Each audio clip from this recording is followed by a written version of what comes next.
What's up, Falcons Nation? It's your boy Jew coming at you with another Atlanta Falcons video. As always, Falcons Nation, rise up. In today's video, I just want to do my quick keys to victory for today's game against the LA Chargers. But if you're new to the channel, please hit that subscribe button, hit that notification bell so you'll know when I've done Atlanta Falcons content. Hit that like button for your boy.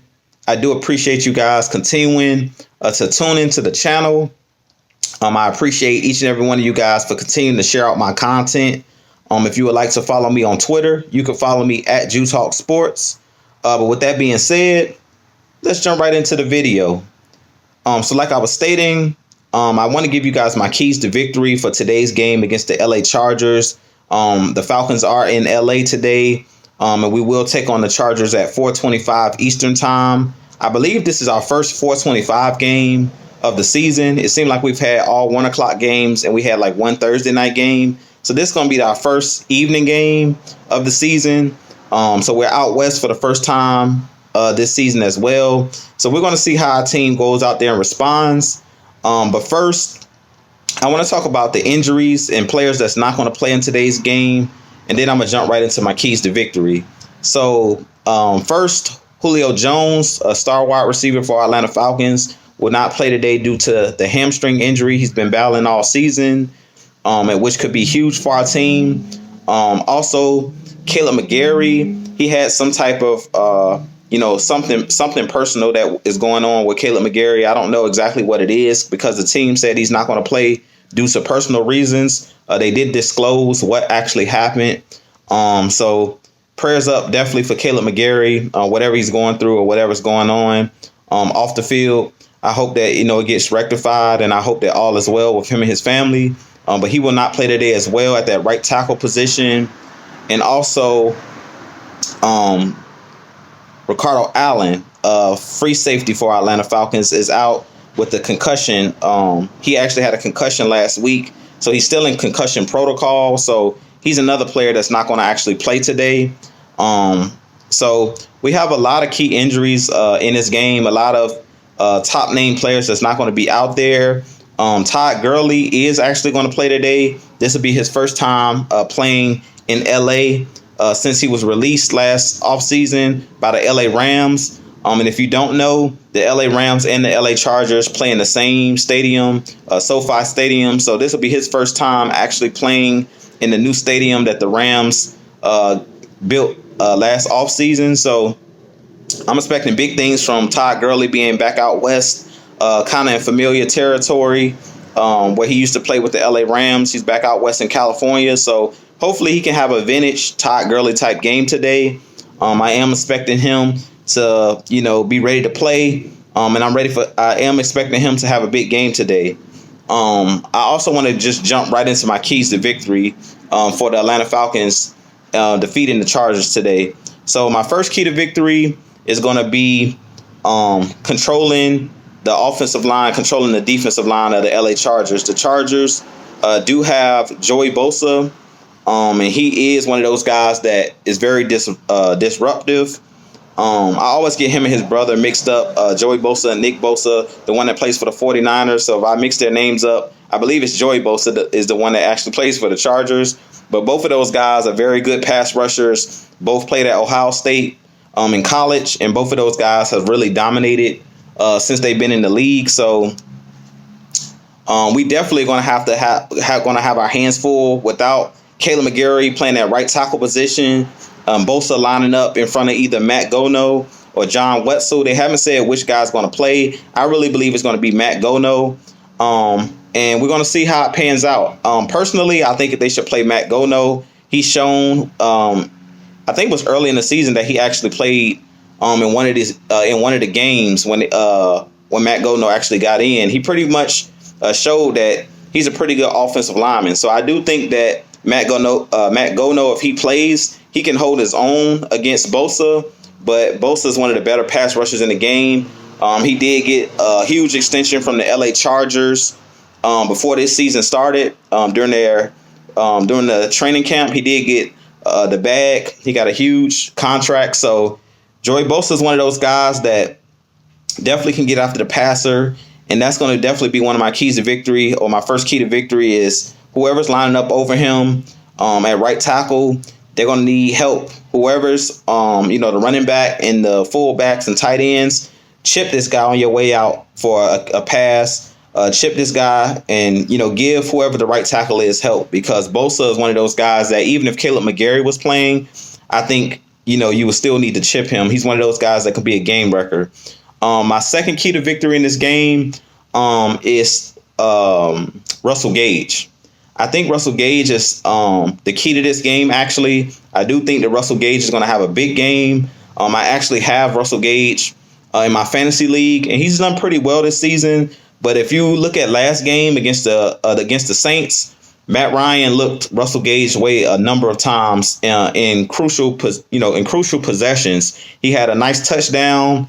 Matt Ryan looks for him on third down, kind of like a Mohamed Sanu, because he's a guy that plays the slot a lot, and he's a guy that runs great routes. So I'm expecting, with Julio Jones not playing in this game and with Calvin Ridley being the number one wide receiver for this game, I'm expecting the Chargers to double team Calvin Ridley. They're not going to allow Calvin Ridley to be the guy that dominates them in this game. I do think that Calvin Ridley is going to have a decent game as well and could easily have over 100 yards, because I do think that Matt Ryan's going to target him a lot in this game. But if he's double teamed consistently or bracket covered, in bracket coverage, I expect the next guy up to be Russell Gage, that can beat man-to-man coverage consistently, especially with the plays that Dirk Cutter calls. For whatever reason, he decides this year that he's not going to be creative in his play calling.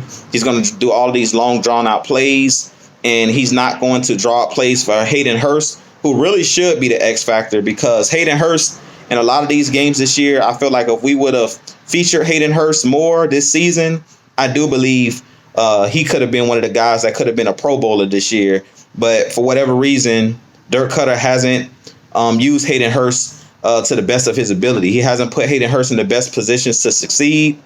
I do think Hayden Hurst is one of those guys that we should be able to use him, like on post routes, on seam routes. He has the speed. Even line him up outside and let him go one-on-one with a corner, because no corner or no corner, linebacker or safety really can cover him man-to-man, because he's fast. If you put a corner on him, he's too physical and too big where he can just box the corner out. If you put a linebacker on him, they're not fast enough to keep up with him.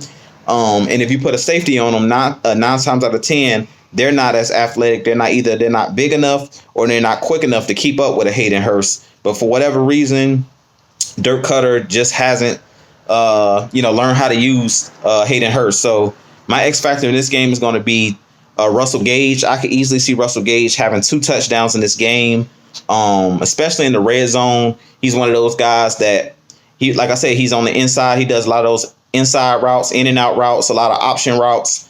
And I really think that he could be a guy that could have a huge game today, or even have over 100 yards receiving today, especially, if Dirk Cutter opens up the offense. I really think that Russell Gage could be one of those guys that could really go off today. My third key to victory is going to be the Falcons playing no huddle offense. I think they need to let Matt Ryan go up tempo, let him play the no huddle. We've seen every time this season that Matt Ryan has went up tempo, he's balled out. When you allow Matt Ryan to just read and react, don't allow the defense to bring in those exotic blitz packages and sub guys in and out, you can tire out a defensive line if you continue to go hurry up tempo. And the Rams showed that a little bit in their game against the New England Patriots. They did a lot of up tempo on Thursday night. If you watch the Thursday night football game between the Rams and Patriots, the Rams and Sean McVay, they went up tempo a lot with Jared Goff. They didn't allow Bill Belichick to use a lot of the defensive schemes that he likes to run. They didn't allow him to sub in, special packages and stuff like that and exotic blitzes. And I think that's very important in this game, because Anthony Lynn, I believe is his name, the head coach for the Chargers, they like to, get exotic, with their blitzes and things of that nature, and with their, they like to play aggressive with their defense in that front seven. So we definitely have to be careful in this game. They have a lot of good players on that defense. Kenneth Murray out of Oklahoma, the middle linebacker. He's a really good linebacker. He's going to be a Pro Bowler, and he's going to play in this league for a very long time, barring injury. I do think that Kenneth Murray was one of the best linebackers in the draft, and he was one of those guys in the draft that I actually was looking at for the Atlanta Falcons, even though it looks like Foye Oluokun has panned out. None of us knew that Foye Oluokun, was going to look this good. So Kenneth Murray is one of those guys you want to watch in this game, number 56 for the Chargers. He's a very physical linebacker, but he can do it all. He can cover, he can come up and thump and tackle. So he's a guy in this game that we're going to have to definitely look out for because he's a playmaker, kind of like a Deion Jones and a Foye Oluokun. Another guy that they have in that secondary, Casey Hayward. He used to play with the Green Bay Packers. He's a very good corner. He doesn't get a lot of, press clippings and things of that nature, ESPN, and he doesn't get a lot of the ratings. He doesn't get talked about with the Richard Shermans and the Patrick Petersons and the guys in the league that get all the credit on the outside, the Jalen Ramseys. He doesn't get that credit, but he's not far behind those guys. He's like in that second tier of corner, and he's one of the better corners in the game. Also, they have the one guy that played with the Denver Broncos. I forget his name now. I think it's Charles Harris, if I'm not mistaken. He was a guy that played cornerback for the Denver Broncos for all of those years when they had him and Aqib Talib. I'm not too sure if Harris is playing in this game. I'm sorry, his name is not Charles Harris. His name is Chris Harris, excuse me. Yeah, Chris Harris, the defensive back that was a longtime Pro Bowler with the Denver Broncos. He actually is a part of the LA Chargers team now. So they have a good tandem at corner. I'm not too sure if he's playing, if he's going to play in the game today. But if he plays, he's another guy that's a playmaker. So Matt Ryan has to definitely be careful with the risk that he takes with the football. But like I was saying, my third key to victory, I will I would go up tempo and let Matt Ryan just read and react, put the defense on their heels, because that's when it seems like the Falcons are at their best on offense, is when they're allowing Matt Ryan, to call the plays at the line, allow him to, read and react and just get the ball out quick. Don't allow the defense to pin their ears back and get after our offensive line. And my fourth key to victory, and I say it every week, is run the football. If we run the football in this game, we should definitely win this game. If we run the ball at least 30 times, I showed you guys the stat. I talked about it previously on my channel. When the Falcons attempt 30 rushes or more in a game this year, we're 4-0. And that's pretty much every single game we've won this year. We have attempted 30 runs. And when you run the ball, it creates so much. It opens up so much for your offense when you can run the ball. It opens up the play action pass. It opens up deep shots down the field.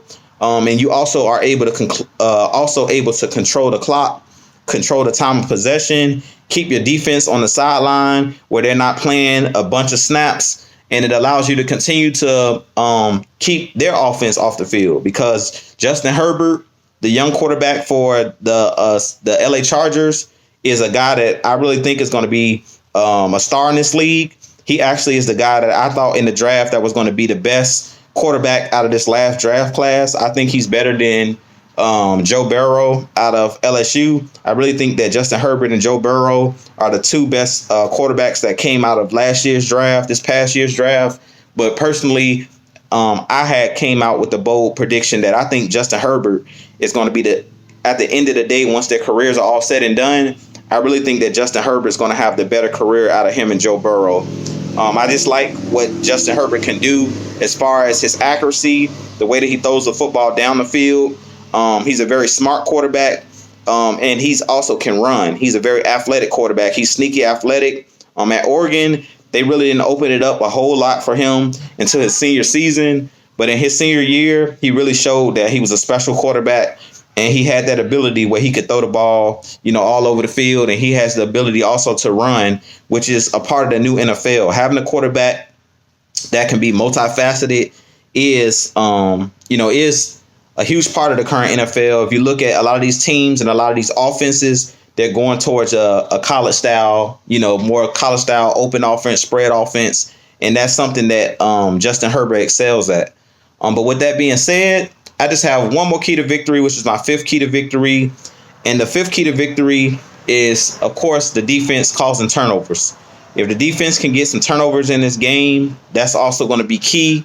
Maybe a strip sack fumble on Justin Herbert or interception. I could easily see Justin Herbert throwing a couple interceptions in this game because he is a guy that will put the ball in harm's way. As much as I just talked about him being possibly the best quarterback that came out of last year's draft, he is a guy that will put the ball in harm's way because he's confident in his arm. He's confident that he can fit balls, and he takes chances, sometimes unnecessary chances, kind of like a Jameis Winston type, where he's kind of a gunslinger and he will take risks.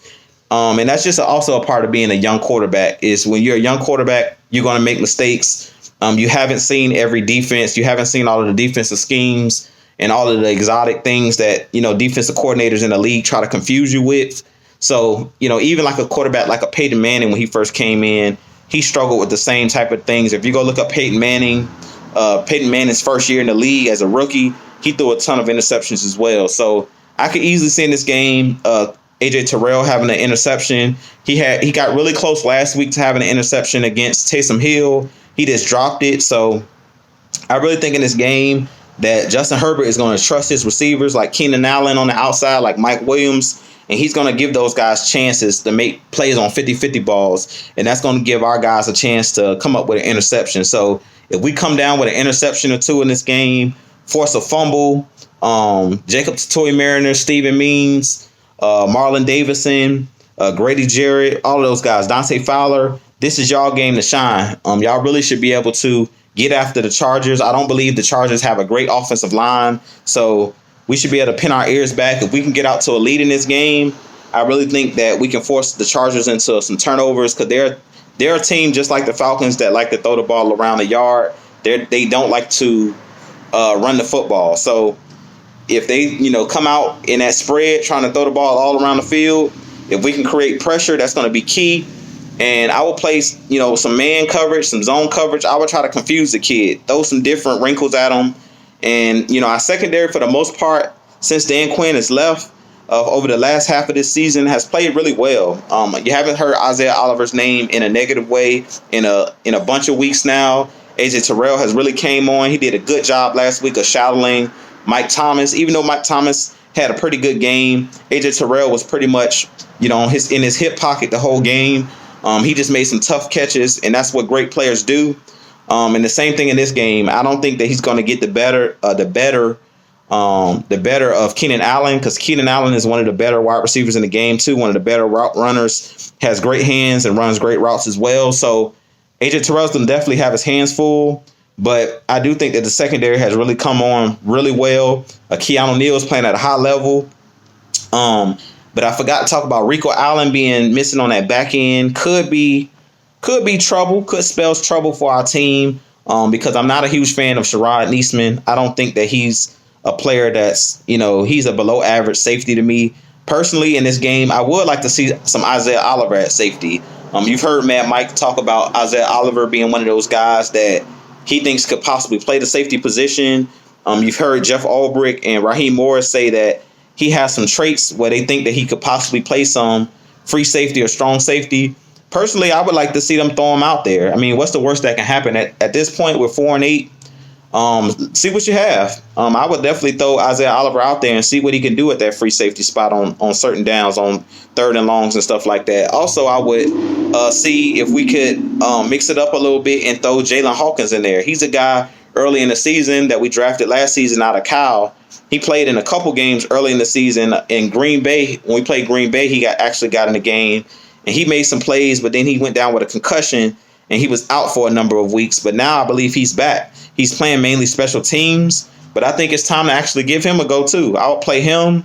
We need to see what we have in these young guys. So I definitely would throw either Isaiah Oliver back there at that safety position at times, or even throw Jalen Hawkins back there at that free safety with Keanu Neal, and see what those guys can do. Mix it up back there, because we all know that Sherrod Neesman is just a rotational guy. He's really like a third string safety. Mainly we use him as a special teamer. He's just mainly a special teams player. But with that being said, this been your boy Jew. You guys let me know what you think about the video. Who do you think wins this game? I think the Falcons win this game today by a score of, I'll say 27-20. I'll say the Falcons win this game 27-20. win by 7. But it could come down to the fourth quarter because I think this is going to be a barn burner. Both teams like to stretch it out and throw the ball down the field. Neither offensive coordinator likes to run the ball, so it could easily be a high-scoring game. A ton of yards put up between both quarterbacks. But this been your boy Jew. I'll holler at you guys in the next video. You guys tune in tonight. AFN, Atlanta Falcons Nation, Do Talk Sports, Mad Mike Sports. We will be streaming on our channel, our post-game show. So you guys definitely tune in tonight. Hit that like button, hit that subscribe button as well on Atlanta Falcons Nation. They're on their way to 1,000 subscribers as well. They're on their quest to 1,000, as well as hit that like button, subscribe button here at Jew Talk Sports. As always, this been your boy Jew. I'll holler at you guys in the next video. And as always, Falcons Nation, rise up, peace up, A-Town down. All right, I'll holler at you guys. Peace.